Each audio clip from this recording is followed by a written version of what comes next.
One of the other things we cover in this course, and you also do a lot of it in desktop publishing, is the Photoshop unit. I'm just going to open up Photoshop.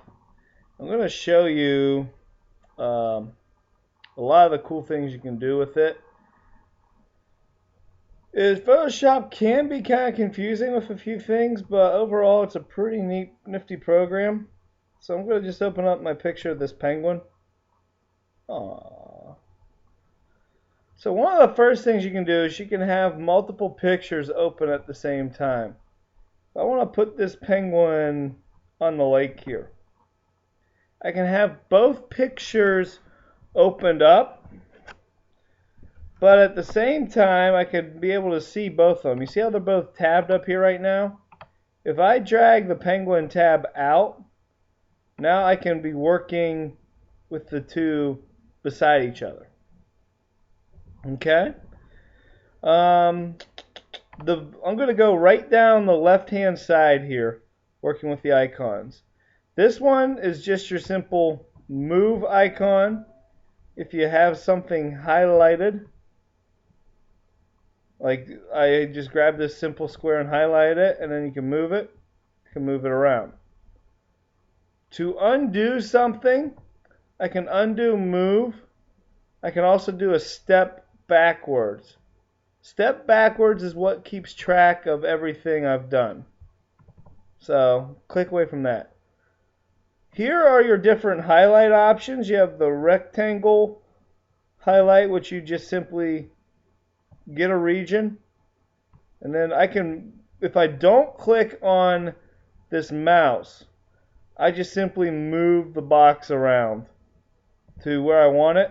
But then when I move it here, that's where I actually move it. You can also do it with a circle, a single row of pixels, or a single column. So let me look at the single row real quick. It just does, real quickly, a row of pixels.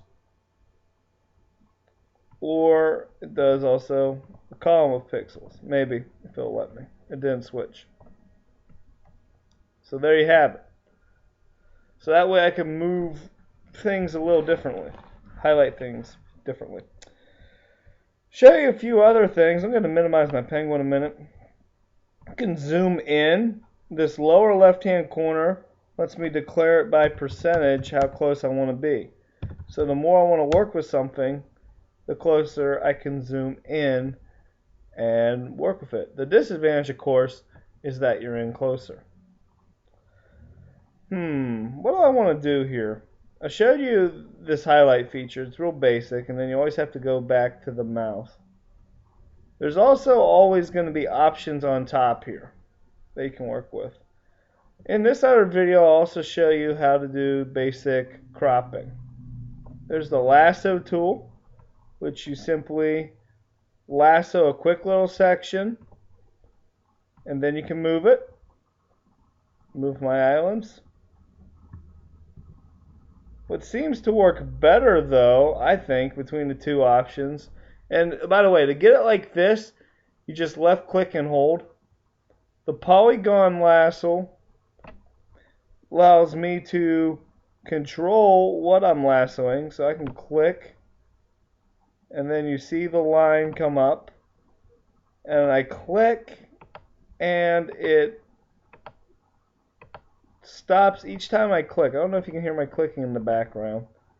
And then to let a section know I'm done with it, I just double click and gives me that section. Go back over and click, and I can move it around. Pretty cool. The third lasso option is this magnetic one, and this looks for patterns alongside and automatically attaches itself to something. So this may not be the best example for this one. Let me bring back up my penguin, wherever he went hiding. There he is. I'm going to lasso my penguin here. Going to click. I'm going to go down, and you see how the lasso, even though I'm holding it out, keeps attaching to the penguin? You can see that real closely. that is how the magnetic lasso works. Whatever you're closest to, it leeches on to that process. So by the end of this, I get back around, I should be able to move my whole penguin with ease.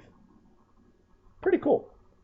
I'm going to demonstrate some other things in the next video.